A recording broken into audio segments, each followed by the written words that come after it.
Good evening, everyone. I'm Arielle Cates. I'm the Director of Programming at Village Preservation, and I'm so glad that you are all here with us this evening. A quick bit about Village Preservation. We have been documenting, celebrating, and fighting for the preservation of Greenwich Village, the East Village, and NoHo since 1980.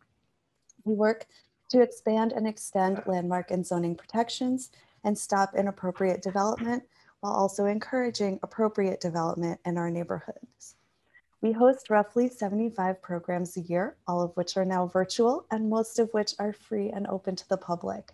Our events are meant to illuminate the cultural and architectural heritage, history, and depth, and the value of preservation in our communities. We are a nonprofit membership-based organization, so your involvement and support mean the world to us.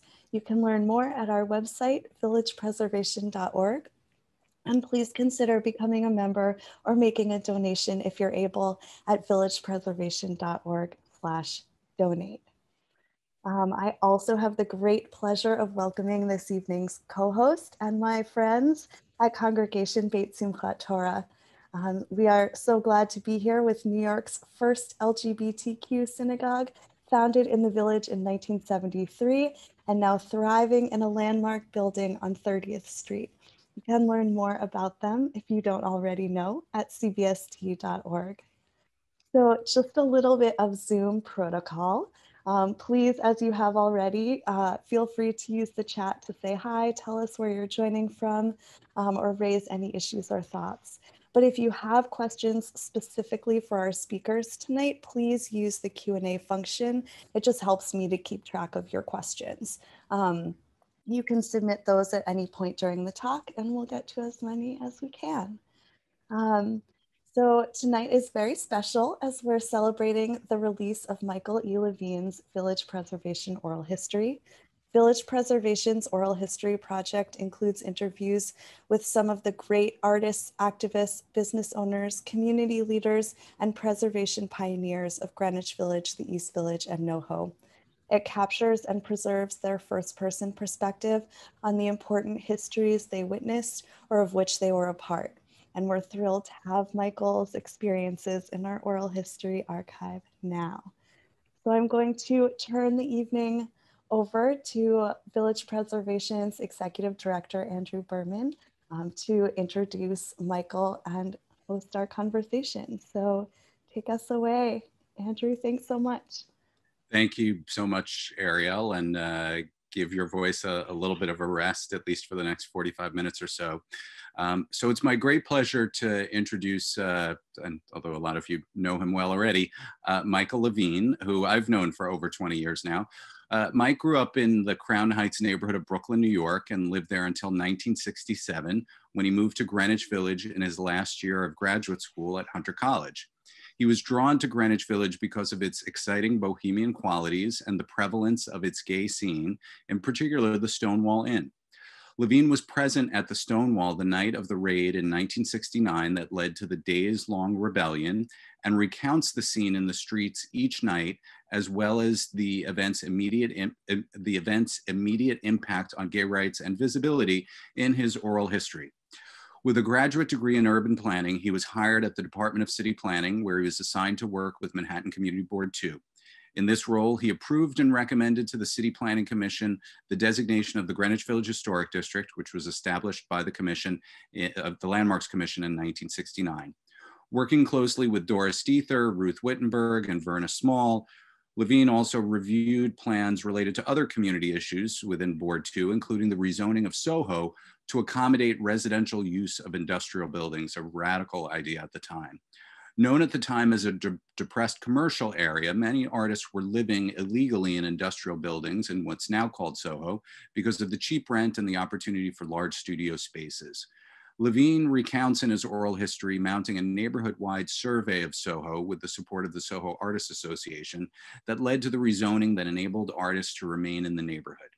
Levine also explains how the adjustment to the zoning was additionally a critical step on the path to the creation of the SoHo Cast Iron Historic District, as well as the later establishment of the citywide loft law.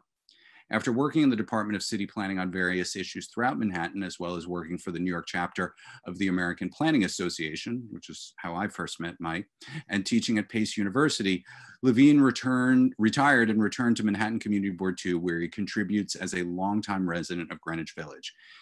In his oral history, he recounts the new issues Community Board 2 faces in relation to the COVID-19 pandemic and the Black Lives Matter movement, as well as evergreen preservation and quality of life concerns that he was introduced to during his first involvement with the board in the late 1960s and 1970s. So that is kind of a little summary of Michael. And let me just say that during our conversation, which will probably last about 45 minutes, we're really gonna skim, I think, just the surface of what Mike has to sort of share with us. So I really strongly encourage you to take a look at his oral history, read it, listen to it on our website. It's so rich and there's so much there.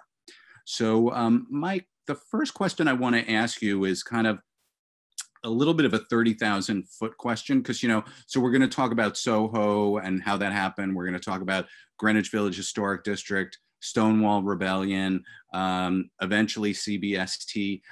You moved from Brooklyn to the Village and became involved in community affairs in the later 1960s, which in a lot of ways was kind of this golden age in terms of all of these incredibly historically significant things that were happening. And it's interesting because from some people's perspective in New York City, it wasn't such a golden age. There was definitely also less good stuff going on at that time, you know, a rise in crime, people leaving the city. But certainly in this part of town, it was, you know, a renaissance in many ways. And I guess I just kind of wanted to ask you, especially as somebody who moved from the outer boroughs to the Village, what it was like to come to Lower Manhattan in the late 1960s when it was such an incredibly furtive era with things that have ended up having such a profound impact, you know, more than a half century later. Okay, thank you, Andrew. And let me first start off by saying how honored I am to have been asked to contribute my oral history to the Preservation Society archive. It is such an honor to have my oral history there amongst the greats and the luminaries of Greenwich Village, particularly those who were responsible for the creation of the historic district. So thank you again for this really great honor and for today's program and for so many of our friends who are watching our brief skimming of the history today. Let me start real quick about what it was like growing up in Brooklyn in Crown Heights in an Orthodox Jewish neighborhood and longing for all of that time to be a part of New York City and particularly the Bohemian part of New York City, Greenwich Village. As I was growing up and was able, meaning old enough to travel on the subways with my friends alone from Brooklyn into what we call the city. I know people in the Bronx called it downtown. Brooklynites called it the city. To travel into the city, and we always ended up in Greenwich Village because we knew it was a bohemian location. We loved McDougal Street. We went to the Cafe Figaro, the Cafe Reggio. We ordered exotic drinks. We ordered chessboards. We didn't know what we were doing playing chess, but we enjoyed it because we were so grown up.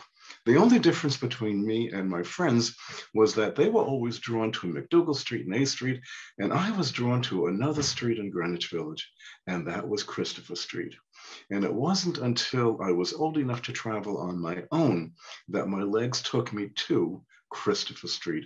I knew at that time, way back in the 1960s, that this is where the gay men are. I couldn't in any way identify myself as gay. I wasn't even out to myself then when I lived in Brooklyn, but somehow coming to Christopher Street, that wonderful bohemian place where anything goes in a good way, made it possible for me to begin to come out.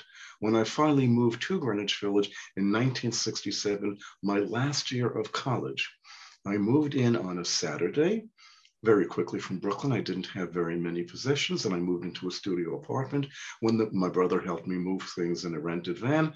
By the time evening came... Where was that studio apartment? Oh, let me tell you about that studio apartment. It was 21 East 9th Street, right by University Place. It was a studio apartment for $130 rent per month. Let me repeat that. $130 rent per month in 1967 for a studio apartment. And that was a lot of money for a college student, but I had enough to get by for 1 year. I unpacked, I went out walking on the streets, and guess where my legs took me? To Christopher Street. I was so curious to see if I would have the guts to walk into one of those locations where I see so many of the gay men and lesbians gathering. I watched people go in. I stood at Christopher Park, and when I saw a group of young men walking in, I just slipped myself in that group, walked in with them, was accepted 1, 2, 3 with no problem, walked out into the dance floor and saw men dancing with men, women dancing with women, drag queens doing whatever drag queens do to have fun, straight people there to enjoy being with gay people, white, black, brown, Asian, all colors. Color did not matter at Stonewall. Everyone came to Stonewall to have a good time. And this was a club for us.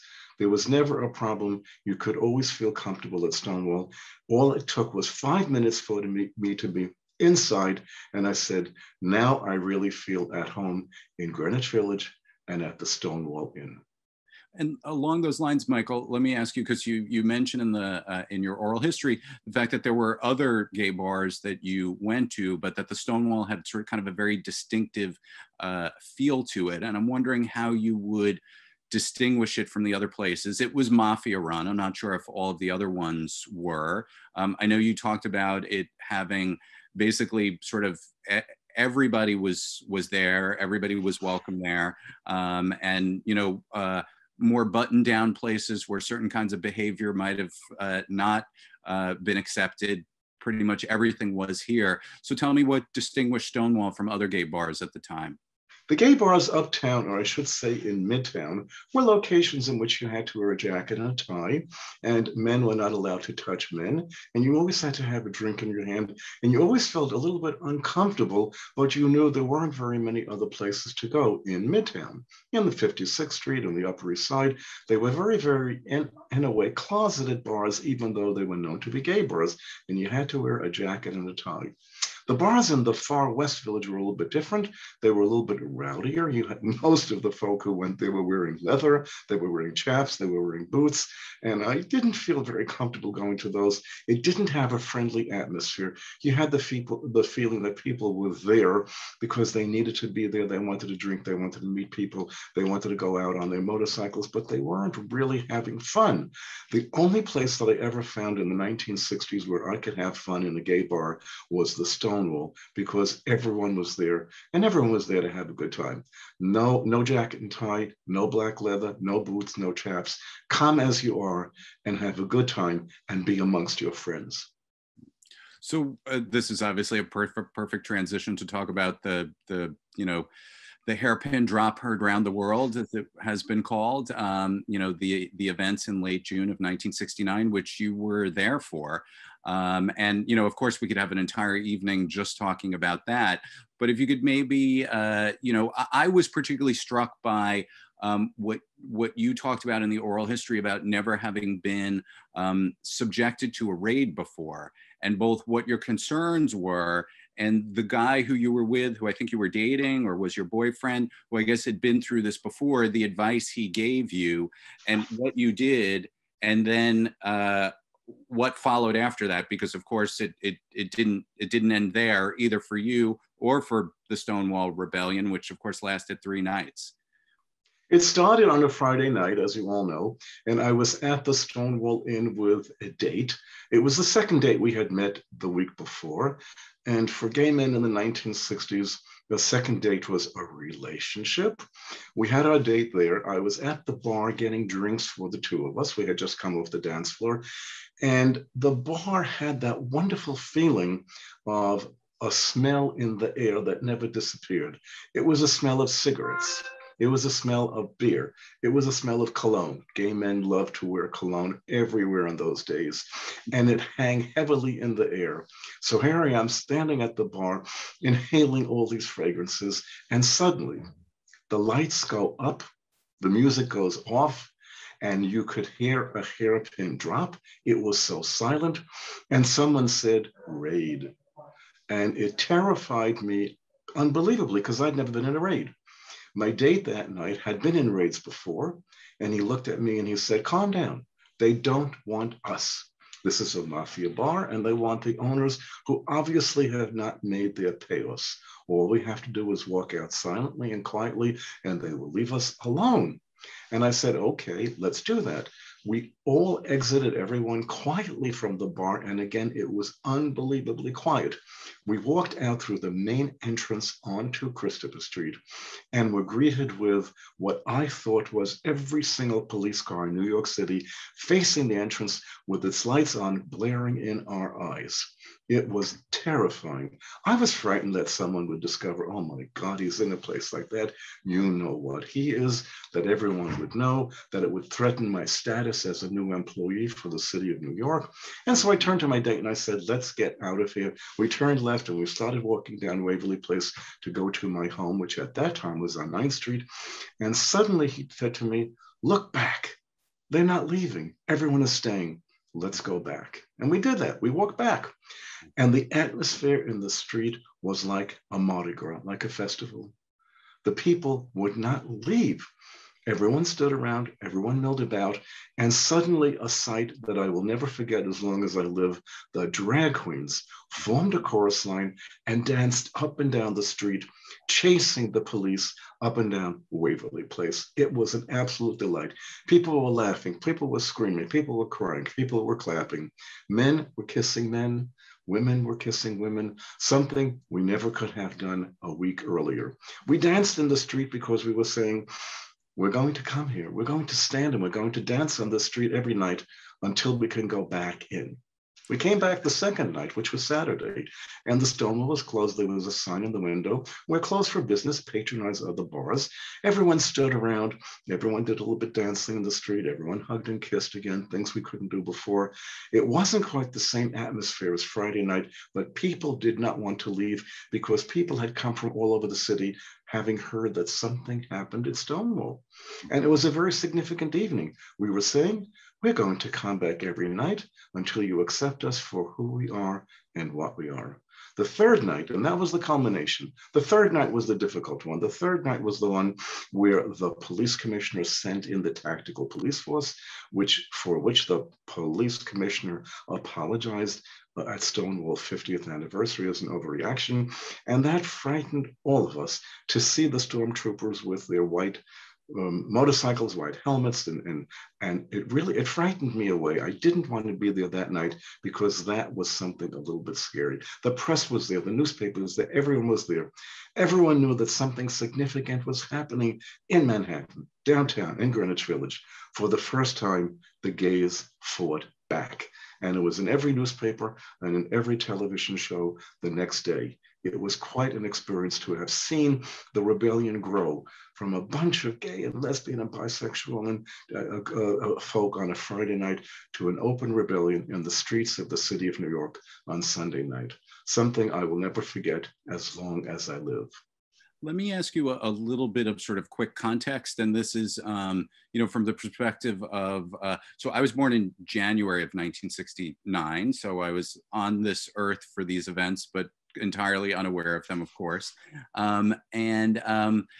For, I think most people who either, sort of weren't here or were too young, we're always trying to sort of kind of get our heads around, sort of how this fit in the context of what life was like before, what it was like after, when and how this kind of awareness of the significance of what happened at Stonewall sort of came to be. So I have two questions for you. One is, it's my understanding that the crackdown on Stonewall was kind of part of a broader crackdown that was going on at the time that actually Lindsay was initiating in terms of gay bars.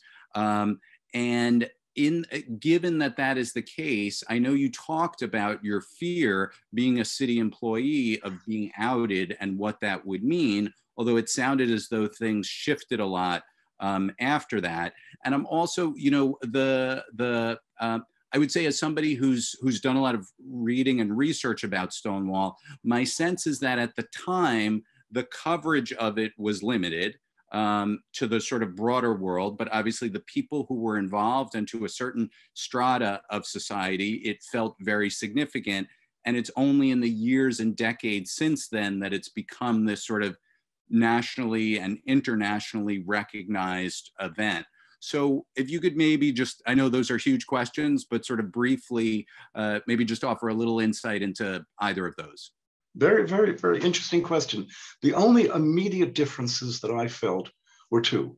Number one, suddenly after Stonewall, you could walk down the streets of Greenwich Village. I don't know if you could do it in other neighborhoods, holding hands with your boyfriend, and no one would say anything to you about it. That was a major difference to me as an individual, not around the city, not around the country, not around the world, but I felt more comfortable walking with a same-sex partner, something, again, I couldn't have done even a week earlier. The second significant impact it had on me was that, and I know I wasn't wearing a sign, but obviously people said to me, especially at work, on Monday after the rebellion weekend, so what was it like to be at Stonewall during the riots? And I said it wasn't a riot, it was a rebellion. And I began to feel as though these folk really are interested in what happened, not in my sexuality. It never impacted my life and my career working for the city of New York. Everyone knew year after year, no matter where I worked for the city of New York, no matter where I've worked for the past 50 years, that I am a gay man, and it never impacted anybody in their relationship with me, nor did it threaten my job status with the city of New York. And that is something that I feel was a direct response to what happened at Stonewall. Second thing was that suddenly around the city, slowly, other gay bars were opening in which we could feel comfortable as gay people and didn't have to go to bars where we had to wear a jacket and tie or had to wear leather to be accepted. We could walk into a bar that had an open window on Christopher Street and feel perfectly comfortable. These were the immediate differences for those of us who lived during that era. Looking back on it, it was a wonderful time to be in Greenwich Village and to be gay. I can imagine. So speaking of Greenwich Village, one of the things that you were working on at the time was the designation of the Greenwich Village Historic District, which actually took place just 2 months before Stonewall. And I know you were less directly involved with that than with some other stuff that we're going to talk about. But I did note in your oral history that you talked about how you did work with some of the legendary figures of the time, Ruth Wittenberg, Margot Gale, Verna Small, all three of whom, actually, I didn't know Ruth. I knew Margot and I knew Verna. You know, I'm just curious kind of what that was like, especially coming into, so you describe a lot what it was like coming into sort of SoHo, which was a very different kind of scene in that it was like this emerging community and it was sort of very underground. Whereas in the village, here were these people who had for years been fighting these enormous battles against, you know, Robert Moses, saving the Jefferson Market Library, getting cars out of Washington Square. What was it like as a young man to kind of come into contact with these sort of community and preservation leaders and to try to work with them towards the goal of making this huge, unprecedented historic district designation happen? The most wonderful part of coming to work in 1968 for the City Planning Commission was that I was assigned to work for the Greenwich Village Community Board 2, which is now Greenwich Village, Soho, NoHo, Little Italy, the West Village, and portions of Chinatown. But having been assigned to work for Manhattan Community Board 2 at that time in 1968, while the historic district designation was still being urged by the residents of this community, brought me into contact with all these wonderful people. They embraced me completely, and they said that it was up to me to help them. And they knew I was a village resident. They knew that I was living on 9th Street, right in the heart of what was to become the historic district. And they said, you have got to help us save your home and your neighborhood because you are now one of us. And they knew I had just come from Brooklyn. And I met all the folk who were on the land use committee. I met the folk who were the executive committee members, and they convinced me that it was my job to make sure the City Planning Commission, whose opinion was sought by the Landmark Preservation Commission for a landmark designation, would approve an entire historic district and not 18 small pieces, which had been one of the alternatives that were discussed. I brought this matter before. I want to interrupt and just ask you a question about this, because I was so struck by this when I read your oral history. You said that the City Planning Commission actually kind of pushed for the one big district as opposed to the 18 little districts that a lot of folks in City Hall were pushing for, which seems so contrary to what these days one would expect from the Department of City Planning. So I'm wondering if you could tell me a little bit about why you believe city planning was so pro the single large all-encompassing district. Well, I made one very, very important point. And I said to the City Planning Commission, the staff, the chair of the City Planning Commission, take a look at the zoning. And if you look at what the zoning is in the area of Greenwich Village, it's so different from the other parts of the city. And we need to take action to preserve the low-rise, low-scale character of this neighborhood. And the only way to preserve this is to designate a complete district that encompasses everything that we know of to be Greenwich Village, not only the mid-blocks, not only a few side streets, but all of Greenwich Village. Look at what the zoning has given us and help us preserve what's there now. And that argument was accepted. When the zoning was adopted in 1961 for Greenwich Village, it was all low-rise because that was the nature of the neighborhood, and no one ever thought this could come in any way be threatened by future development. And I made the argument, if we do not move ahead and endorse for the Landmark Preservation Commission the concept of one uniform historic district covering the whole area, we risk losing the character of this neighborhood and the intent of the 1961 zoning. There was no official public hearing on this issue because the City Planning Commission did not have a formal role in the process, but I was able to get a letter from the chair of the City Planning Commission, endorsed by the commission members, saying we are in favor of one complete district and not 18 segments. It seemed to make a lot of sense to a lot of people if you looked at the zoning and made it match an historic district. And I'm sure that carried a lot of weight. I mean, having been involved in quite a few of these struggles, when the City Planning Commission expresses its support, it makes a big difference. You know, one of the things that I was also struck by that you talk about in terms of the Greenwich Village Historic District is how there was a particular focus on areas like 7th Avenue South that were originally not included in the district, in part because there wasn't a lot of historic fabric there, because 7th Avenue South was actually built in the 19-teens and 6th Avenue in the 1920s. It was sort of the leftover parts of when this street was sort of pushed through the neighborhood. And there were clearly a lot of development sites there. And some thought, well, that means we shouldn't landmark it so that anything can go. But others thought that's exactly why we should include it in the landmark district, so that we can ensure that what's built there maintains the consistent character of the neighborhood. And fortunately, ultimately, for the most part, that prevailed. And so that was part of the conversation you were hearing from both the community and from City Hall? That was the conversation I heard from the community. And that was the conversation I brought with me to the City Planning Commission.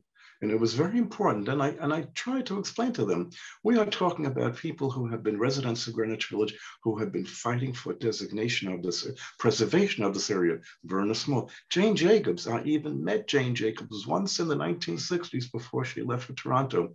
And someone I think is a legend here in Greenwich Village, Ruth Wittenberg, you didn't know her. She was responsible for bringing people together.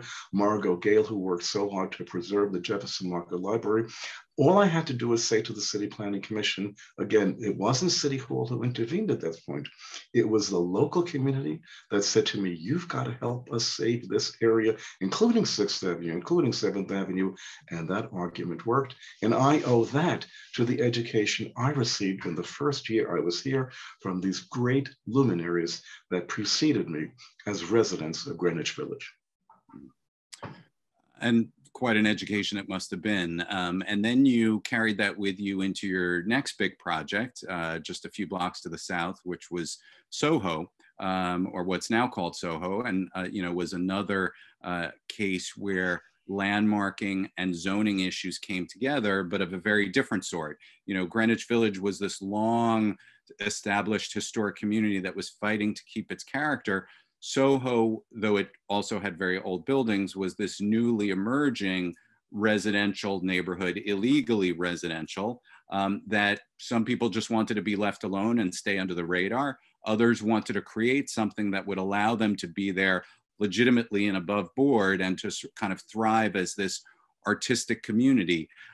You give these very vivid descriptions about what that neighborhood was like at the time, how different it was, how it would feel sort of deserted, kind of gritty. The streets were maybe a little bit dark, but, sort of beautiful and mysterious. What was it like at the time to sort of cross Houston Street from Greenwich Village and go into what was then the south of Houston industrial area? And what was it like kind of getting to know these artists who were surreptitiously and illegally living in these lofts at the time? This was an interesting introduction for me to the neighborhood. This was a project that no one at the Department of City Planning wanted to touch. We had applications from owners of cooperative buildings in SoHo around Grand Street and Canal Street and West Broadway, who wanted the zoning change because it was manufacturing only, to legalize their illegal residential occupancy of the buildings so they could obtain equity in their buildings, loans to improve them, and most important, mortgages. But no one wanted to touch the applications that were coming in because the area had the reputation of being Hell's 100 acres. It had been, in these wonderful old buildings, carton boxes and remnants from the garment industry, and everyone was afraid that the area would go up in flames any moment. Why would anyone want to go there? I knew the area from having walked around Greenwich Village a lot, and of course, being responsible for Manhattan Community Board 2, the assignment was given to me. Michael is going to love this one. It's a great challenge, and I did love it because I already knew the area. I knew these wonderful old buildings, and I too was concerned what would be the future of these buildings. The first thing I did was to walk down the streets and try and familiarize myself with what's going on inside of these buildings. The SoHo Industrial Area Report indicated that there were 25,000 manufacturing jobs in the area between Houston Street and Canal Street. But I knew that there were also people living in these buildings because they had applied for legalization. I walked up and down the streets, I surveyed, I had college age students working with me, walking up and down the streets, walking into the lobbies, looking at the mailboxes to see what the names were, looking up at the windows to see if there were flower pots, air conditioners, looking also for, does anyone remember television antennas, TV antenna wires? These were the signals that people were living there. I went there at night with my brother in his car. We drove up and down the streets and we looked for lights in these darkened buildings on these deserted streets. And we found in our surveys over 800 residential occupancies of these buildings. It was dirty, it was filthy, it was gritty. There was garbage in the streets. The cobblestones were often in disrepair. The curbs were gone. The trucks would back up onto the sidewalk to load and unload into the buildings, and the curbs were in bad condition. Sometimes you felt as though you were physically taking your life in your hands by walking around in this area. You never knew if a truck was coming up and down the street. You never knew what you might be stepping into, puddles left over from rain. To me, it was heaven. It was absolutely wonderful because I never looked down at my feet. I always looked up at the buildings. I went to the City Planning Commission staff with my 800 occupancy survey, and I said, we have both. We have industry and we have artists living in buildings illegally, AIRs as the fire department called them. They were glad to have them there because they were the eyes on the street. If there was ever a fire or a problem in any of these buildings, the fire department would know immediately, the police department would know immediately because people lived in these buildings.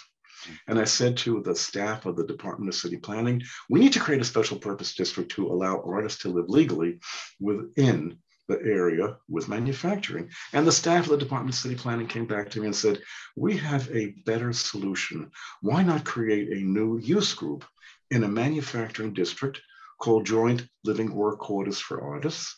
God knows why anyone would want to live here, but why not? You've made the argument that they're doing it because of the extra space that they need for the kind of artwork that they're doing at the present time.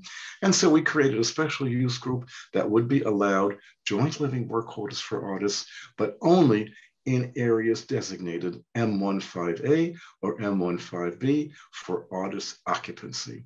And that zoning designation, the creation of the special district, the creation of that use group has lasted for 50 years.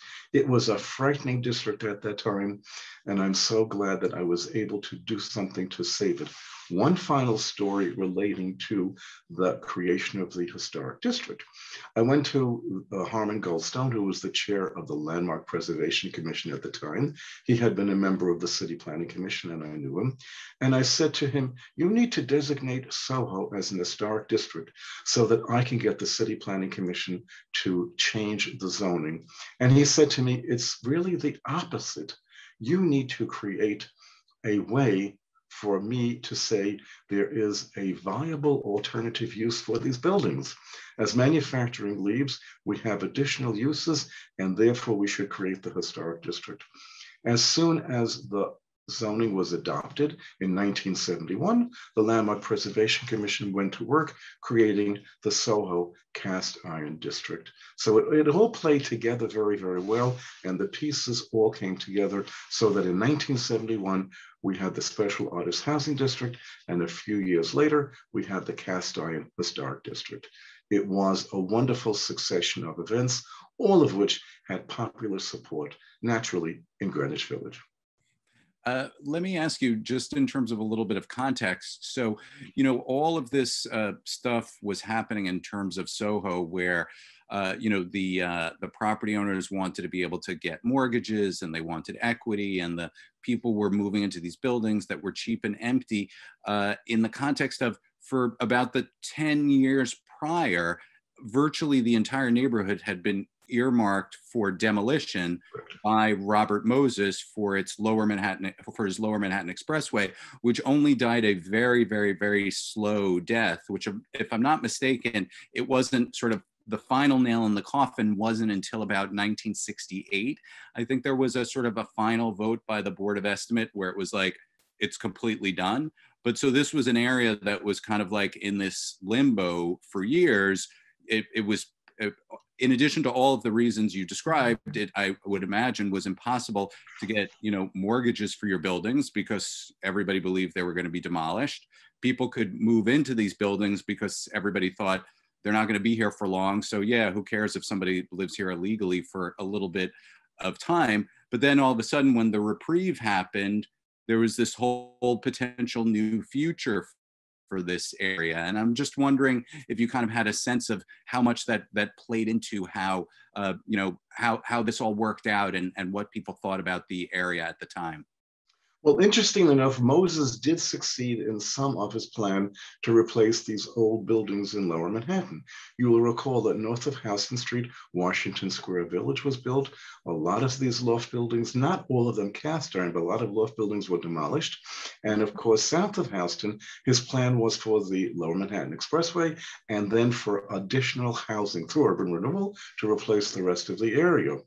Moses started to lose power in the 1960s. The community groups were gaining more power.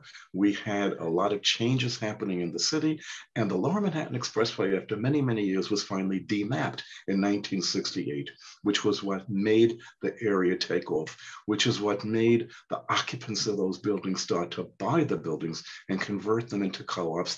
And then they discovered that they don't have the legal capacity for the equity that they are seeking. And that is what led to their coming to the City Planning Commission and saying, change the zoning.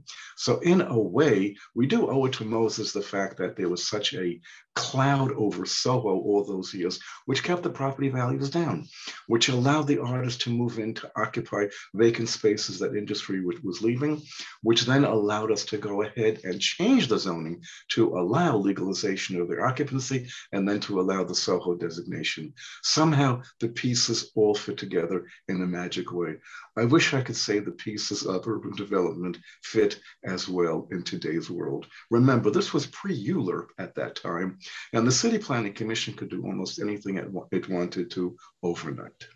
It's a pretty rare case of the stars aligning in a fairly Right. way. And of course, SoHo has become a prototype for neighborhoods throughout the world. You know, everybody wants a neighborhood that's full of, you know, gorgeous old industrial buildings that you turn into lofts that become the sort of chic, trendy, you know, hot new place that revitalizes your city. But anyway, we were talking about building a community there in SoHo, and I want to sort of switch gears to building a different kind of community, one that you've been very involved in, and that's CBST, founded, as you said, in, I believe, 1973, in the kind of the post-Stonewall era. You were, if I'm not mistaken, involved from pretty early on, and then in 1978, you became president. And that, of course, is an institution that's gone through an enormous evolution, an enormous amount of growth for many years, located in Greenwich Village in West Beth, sort of our own little SoHo within Greenwich Village, an old disused industrial building that was converted to sort of residential and artistic use. And as the first, and I believe still largest, LGBT synagogue in the world, CBST was really about kind of building a new kind of community where religion and LGBT identity could come together and be compatible rather than being in conflict. Tell me a little bit about what CBST was like in the 1970s, especially for you. I know we have people with us today who, some of whom may have been there in the 1970s, a lot of whom know it more recently, but what was it like in those early days? In the early days, in 1973, and again, the CBST stands for Congregation Beit Simchat Torah, which simply means house of joy in the Torah, which is kind of a silly name for a synagogue because we all have joy in the Torah, but that's the name that was given because it sounded so much as though it was quote unquote gay. Congregation Beit Simchat Torah. It was formed in 1973, and I always felt that it was only because of Stonewall that it was possible for a small group of gay men to say, let's get together and start a synagogue for gay people. Had it not been for Stonewall, it would not have been possible. The person who had the idea for a Friday night Shabbat Sabbath service placed an advertisement in the Village Voice and the New York Times saying, gay synagogue service, Friday night, 8 o'clock, and he gave the address of the Church of the Holy Apostles, which offered at a very cheap rate a simple room in its rectory with a bunch of chairs that were used by kids in their school. And he attracted at least 12 people for a service, which was quite phenomenal, that gay people would come out and come to a gay Jewish service in 1973. I heard about it from a friend of mine. Up in Chelsea near Penn Station, so it wasn't even in like the heart of the village. That's right. It wasn't considered the village at all, but it was also the home of other. They were very, very open in the gay men's discussion group. They were very open to allowing gay groups to use their premises because they knew there were a lot of gay men who lived in Chelsea at that time. So it was a wonderful place for the synagogue to rent once a week for a Friday night service. I heard about it in 1974 from a friend of mine who said that this gay synagogue is holding a high holy day service. And I said, really? Do gay Jews know how to pray? Can they put together a service? So I went there, and to my surprise, it was a beautiful service.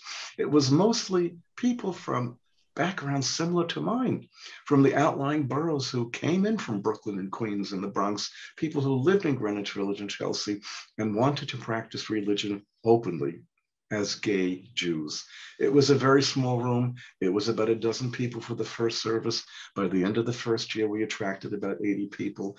As the years grew on, we kept adding and adding and adding people who came to the service by word of mouth to the point where we didn't even need to advertise anymore in the local newspapers, Gay Synagogue Friday night.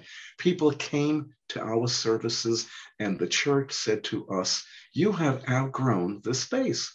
We cannot accommodate the number of people that are coming to your Friday night service. You need to move. We did a search and we found space in the Westbeth Artist Housing Complex, which had a lot of commercial spaces that were not doing well.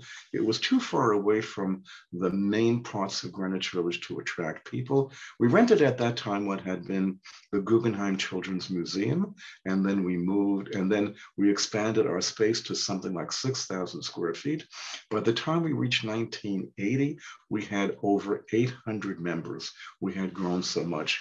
It is my greatest pleasure to have been there all of those years to watch us grow from a handful of men to men and women, straight and gay, to families of members, and to ultimately move to a space now on West 30th Street, where we have over 1,800 family members in the congregation.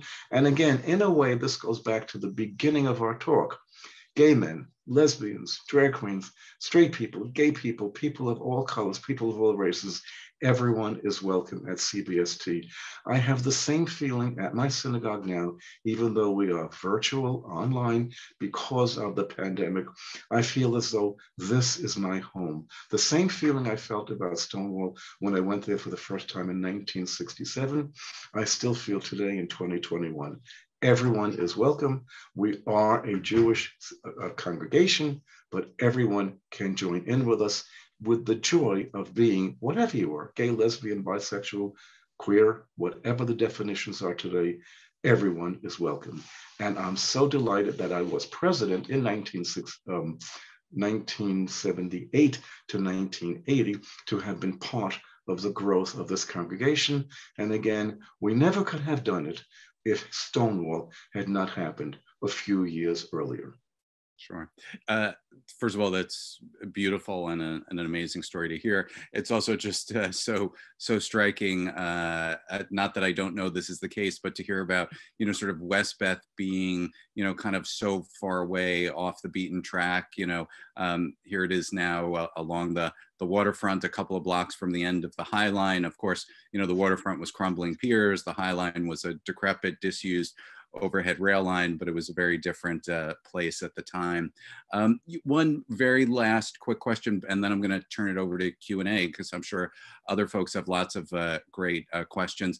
I'm a little slightly struck by the coincidence. One of the many historic plaques that we've done over the years, including one for Westbeth, was we did one on the Church of the Village, which was where the very first meeting of PFLAG, parents, friends, and families of lesbians and gays, as it was called at the time, took place also in 1973. And it's interesting that that happened at about the same time as CBST. That was Jean Manford from Queens. And her son Morty Manford. I'm curious if you knew any of the sort of PFLAG folks, if there was any sort of cross-pollination between CBST and PFLAG at the time.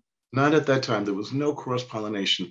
In later years, we had many members of our congregation, including parents, straight parents of our members who were PFLAG members, who did in fact come to the congregation and did bring to us the diversity. But I was not aware of the folk at that time. At that time, I was really strictly focused on helping to build our synagogue. And later on, PFLAG members became part of our community as well. Sure. Wow. Well, there's so much more we could explore here. Again, I want to encourage everybody to read or listen to Mike's oral history on our website, villagepreservation.org. You just go to the resources section and you'll see oral histories is one of the many great ones we have there. You'll also find oral histories with some of these great luminaries that Michael mentions that he worked with at the time, including Jane Jacobs, among many others who we had the privilege of being able to interview.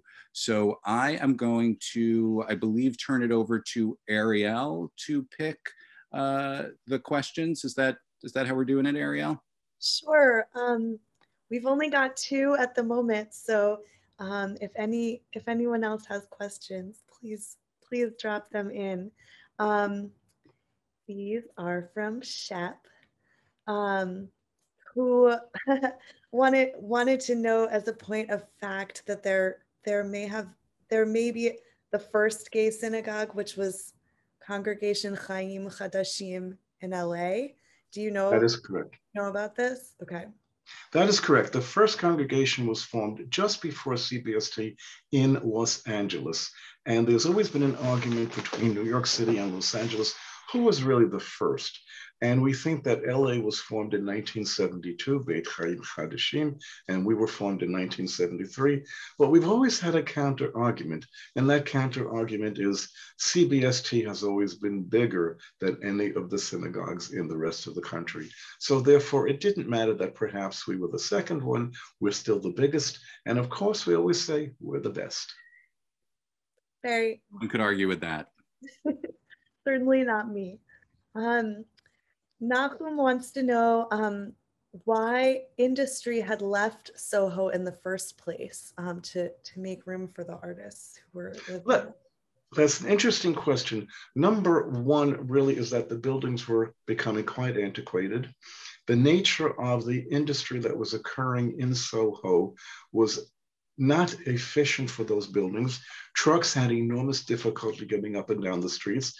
They were paying extra fares to come through our bridges and our tunnels. They didn't have sufficient off-street loading capacities to support manufacturing industries. And of course, even though the rents were very, very low in the SoHo area of Lower Manhattan, the manufacturing industries that remained were able to find even cheaper space in places like New Jersey.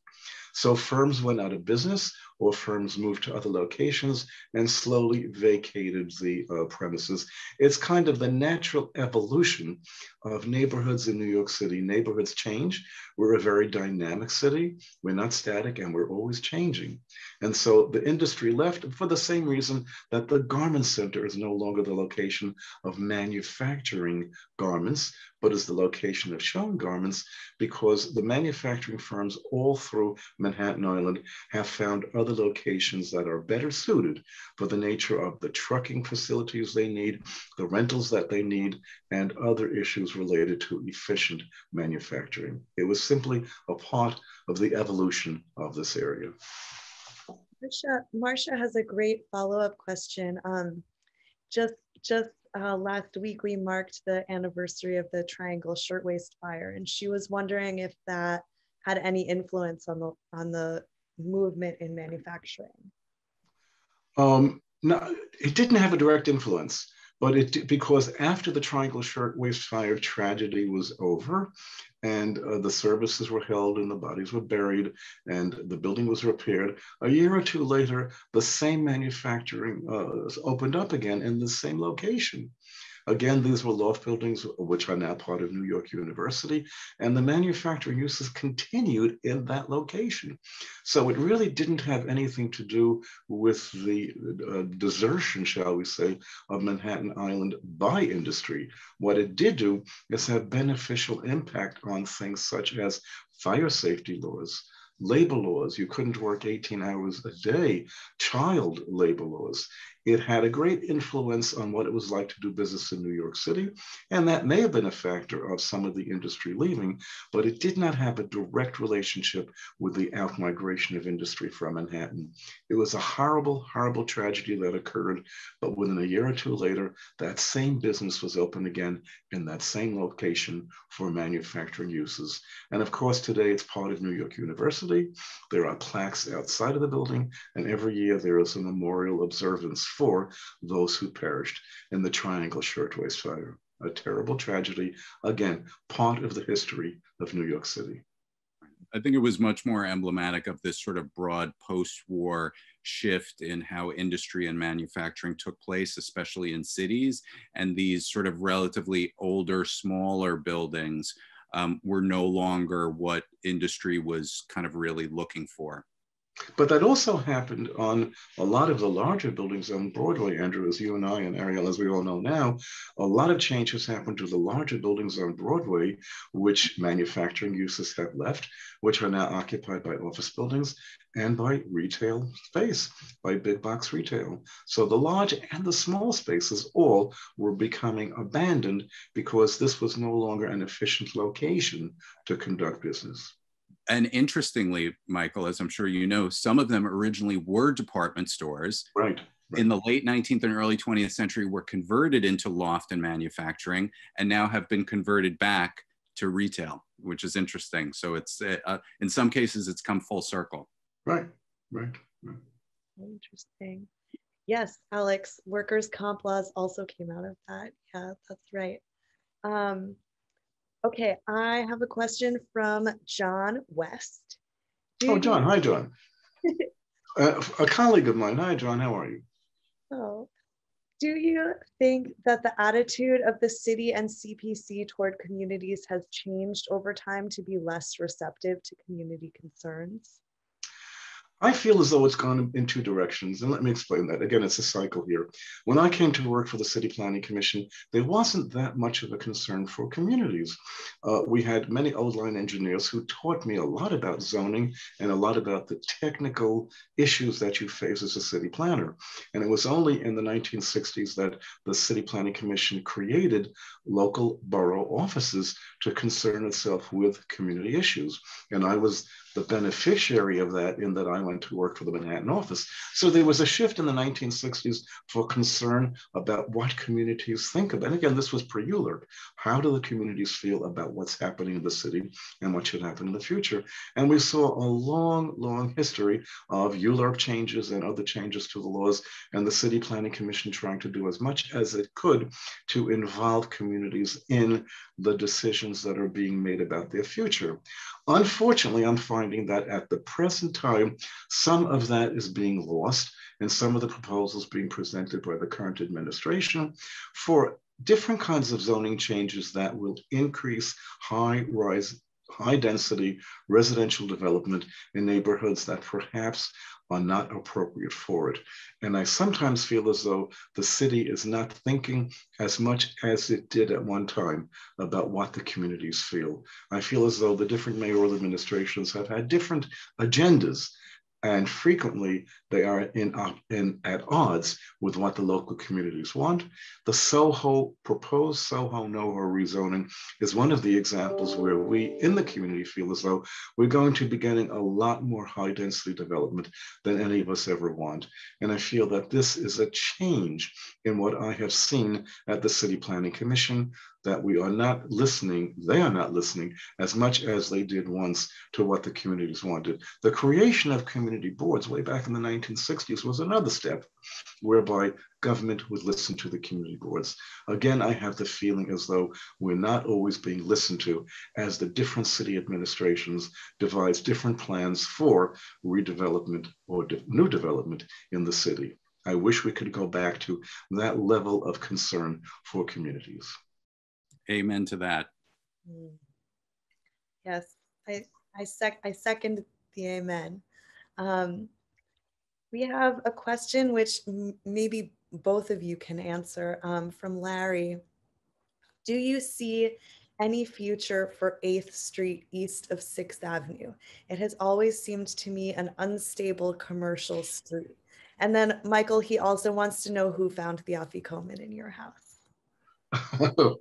The afikoman went to the grown-ups in our house because we just passed it around the table. That is the special treat where we hide the matzah. And the grown-ups all shared the afikoman. And I kept saying, gee, when we were kids, we used to get money for it, but that didn't happen this year.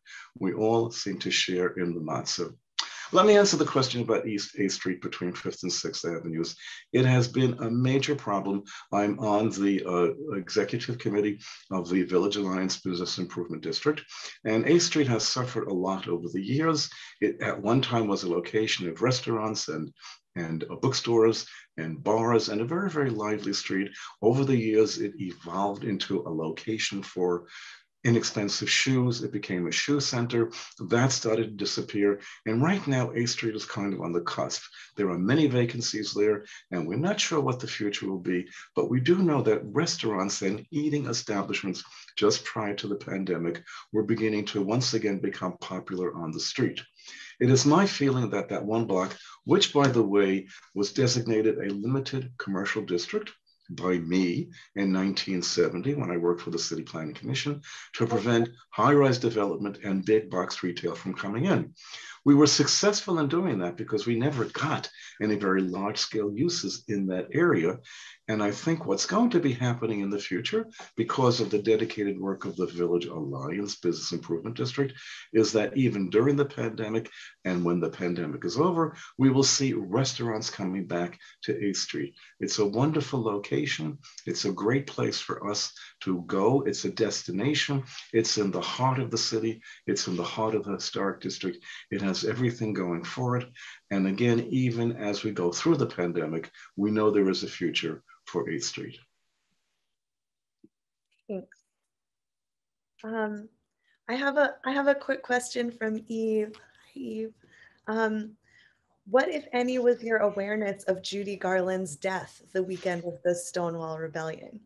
That's an interesting question. People have said to me, isn't it true that, and I love when they start a statement with, isn't it true that everyone was mourning Judy Garland's death, and that's why there was a rebellion in the street, and they were playing Judy Garland music all night at the Stonewall bunk. Not true.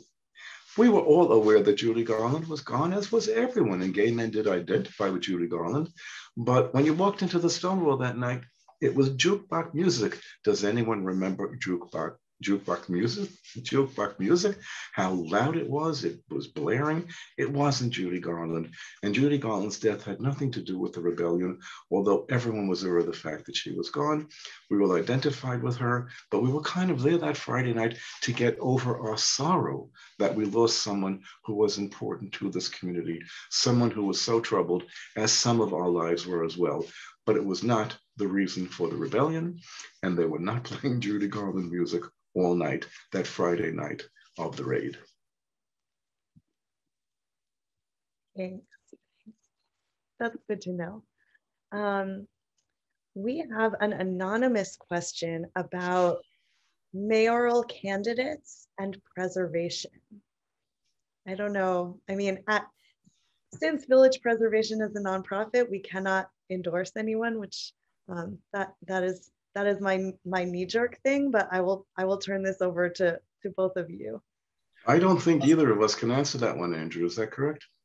Yeah, well, I'll say this. Certainly, Ariel's correct. We're not going to endorse anybody. We can't. We're a 501c3, but we are actually engaged very much in making sure that preservation issues are front and center for the mayoral candidates. Actually, yesterday, we launched a citywide petition with our preservation partners, and I urge everybody to sign it. Again, you can just go to our website, villagepreservation.org. We want to have thousands of signatures on there. It's going to go to every mayoral candidate saying, I believe that preservation makes for a stronger, better, more equitable, more just, more vital New York City. And I want a mayor who reflects that.